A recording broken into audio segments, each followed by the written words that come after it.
irmãos e irmãs, é um prazer reencontrá-los, mesmo que virtualmente. E nós agradecemos a Deus nosso Pai, a Jesus nosso Mestre, a oportunidade de estarmos aqui na Casa Branca do Caminho, uma vez mais, agradecendo a chance de aqui estarmos, de receber tudo aquilo que essa casa nos proporciona e também, de uma forma ou de outra, de contribuir com o que temos de melhor.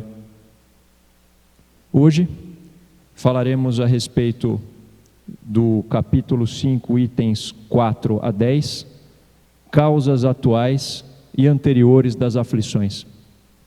Antes de iniciarmos, façamos então uma prece, agradecendo a Deus, a Jesus, aos amigos espirituais, a oportunidade de aqui estar,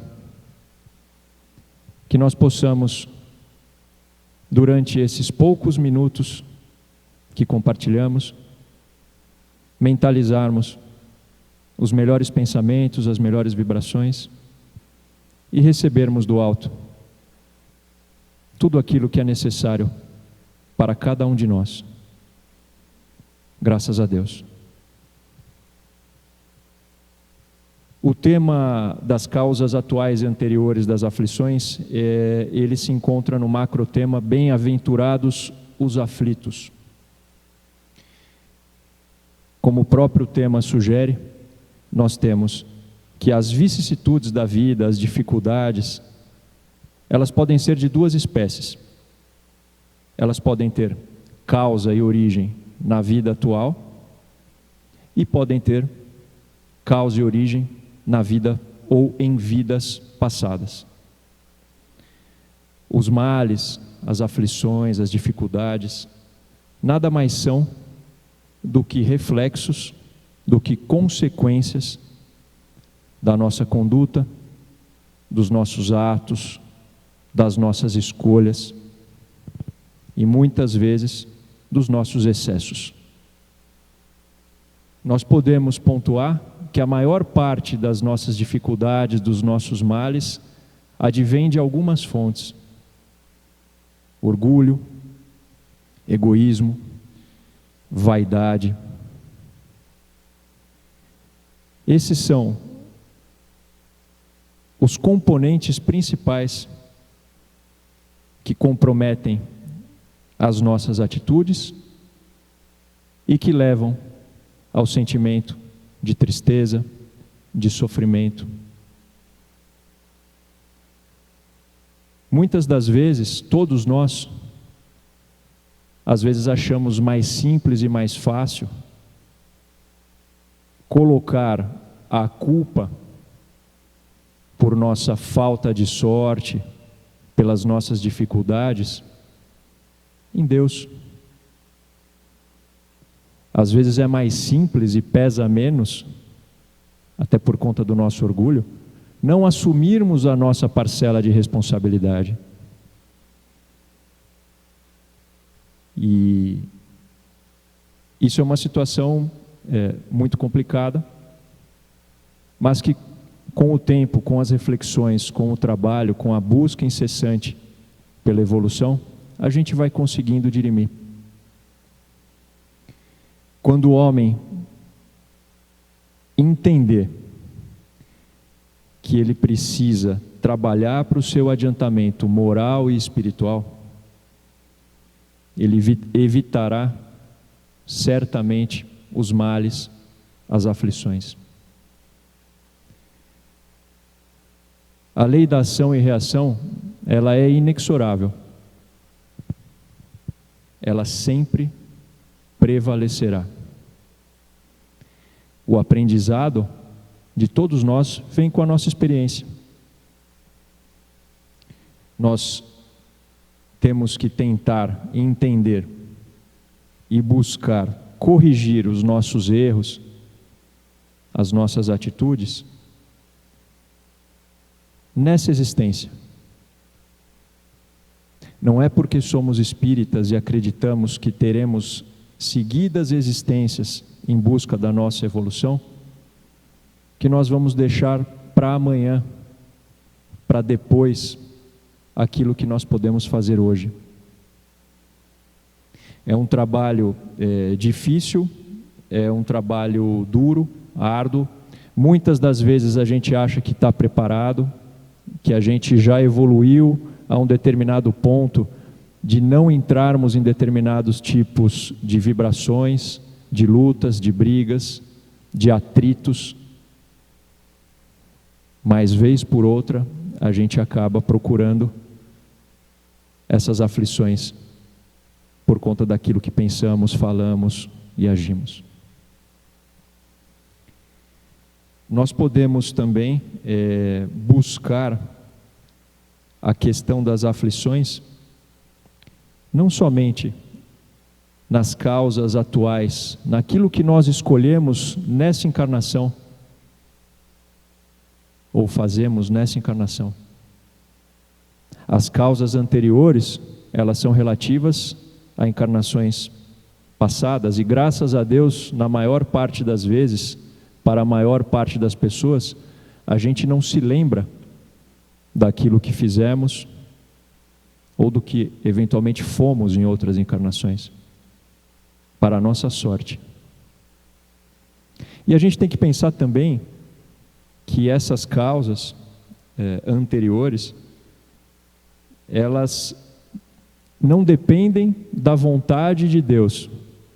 Se a gente entende como Deus um ser justo, amoroso, que quer igualmente bem todos os seus filhos, nós entendemos que Deus não faz diferença no amor e no trato a cada um de nós. Dessa forma, aqueles efeitos que nós vemos no nosso cotidiano, pessoas com doenças sérias, muitas das vezes desde a tenra infância, pessoas que eventualmente vivem uma vida de dores, infortúnios, que não têm nenhuma felicidade aparente na vida. Tudo isso, quando a gente vai buscar, a gente entende e verifica que houve um porquê. Houve um desdobramento que a pessoa, nessa encarnação, sofre esses efeitos. As causas, muitas das vezes, são em vidas anteriores. As faltas cometidas, elas levam a sofrimentos posteriores. E a gente tem que lembrar que a gente está num planeta de expiação, de busca por melhoramento. Então, por mais difícil que seja, até para a nossa compreensão, a gente deve agradecer. Porque, por mais errados que nós tenhamos sido, nós já demos um passo adiante. Não existe retrocesso na nossa evolução. Nós podemos estacionar, é verdade, se assim escolhermos. Mas, normalmente, a gente sempre dá um passo adiante. Deus, na sua bondade e justiça suprema, Ele concede a cada um de nós a oportunidade de buscarmos sanar e reparar as dificuldades que tenhamos causado aos outros e a nós mesmos. Então, nós, de uma maneira ou de outra, podemos ficar seguros que as nossas escolhas, se nós escolhermos bem, elas também vão ter um reflexo, não só para nós mesmos, mas para os outros. Muitas das vezes a gente pode ver também a situação contrária. Pessoas que são boas, que fazem de tudo para os outros, sofrerem muito fisicamente, em relacionamentos familiares, por exemplo, perseguições. Nós também temos que lembrar que isso também pode ter sido uma escolha, uma missão que esse espírito encarnado no momento atual, já passado por alguns degraus na sua evolução, escolheu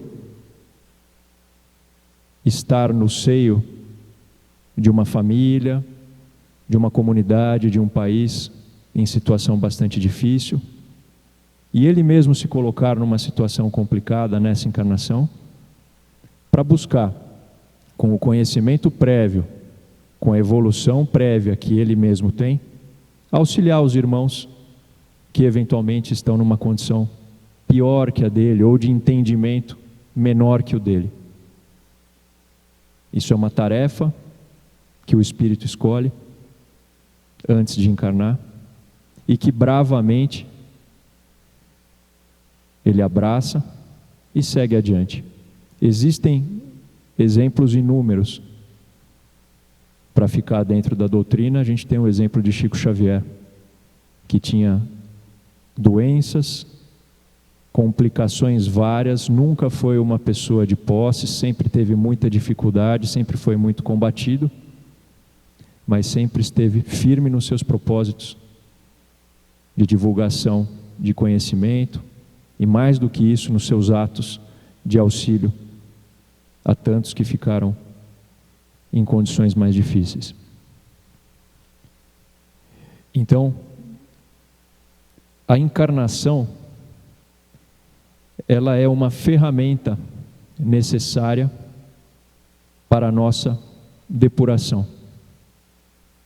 Às vezes é difícil a gente mensurar, puxa, para eu melhorar, para eu ficar melhor, eu estou tentando fazer o meu máximo, estou tentando agir da melhor maneira possível, e tudo é tão difícil, e as dificuldades aumentam dia a dia. Todos nós, às vezes, nos colocamos numa situação como essa, estamos dentro de situações como essas, mas a gente precisa lembrar que são as oportunidades de aprendizado que muitas vezes vêm pela dor, pela dificuldade. E aí a gente também fica seguro de que quando a próxima dificuldade acontecer, a gente vai, olhando em retrospecto, saber que a gente já conseguiu avançar um pouco mais e que vamos ter forças para continuar avançando, seguros que somos de que Deus, Jesus e os amigos espirituais estarão sempre ao nosso lado, nos intuindo, nos fortalecendo em nossas convicções, em nossas atitudes, em nossos pensamentos, para que tenhamos ações cada vez mais positivas, rumo à evolução, a qual todos nós vamos chegar. O destino de cada um de nós é a felicidade. Fácil atingir, para alguns é um pouco menos difícil. Para a maioria de nós, um trabalho árduo, mas nós estamos preparados. Que nós possamos estar em paz, agradecendo o Pai mais uma vez pela oportunidade e encerrando essa nossa conversa com uma vibração. E eu peço a todos que possam, por favor, mentalizar a imagem de Jesus. Lembremos dessa imagem que a cada um de nós nos toca muito, de Jesus atendendo as crianças. E nos coloquemos como essa criança que recebe o auxílio de Jesus. Estejamos com o nosso coração aberto, na certeza que recebemos muito paz, tranquilidade, saúde, entendimento, as energias positivas que vão se distribuir pelo nosso corpo físico, mental, espiritual. Que essa luz chegue até onde mais necessitamos. Que nós possamos também, imbuídos nesse pensamento, nesse sentimento, emanar essa luz, essas energias aos nossos amigos, aos nossos familiares, em especial àqueles que estejam passando por alguma dificuldade de saúde, alguma necessidade de tranquilidade mental, fortalecimento espiritual. Que essa luz chegue em cada um desses irmãos. Mentalizemos também os nossos lares, que essa luz possa se distribuir em todos esses locais, levando limpeza, levando força, coragem. Aos nossos locais de trabalho da mesma maneira. Que essa luz possa atingir não somente o espaço físico desses locais, senão também a todos os que lá militam, que lá trabalham, que possam ser fortalecidos em seus pensamentos, agindo sempre da melhor maneira possível. Pedimos finalmente, nesse momento ainda de dificuldades, que os hospitais, os prontos-socorros, as casas de assistência que recebem os irmãos que sofrem do Covid e também das suas consequências, que esses locais, assim como os profissionais que lá trabalham, que todos possam ser fortalecidos, fortificados, para que continuem trabalhando pelo auxílio e pela recuperação. Que todos nós possamos estar em paz e agradecidos por mais uma oportunidade. Graças a Deus.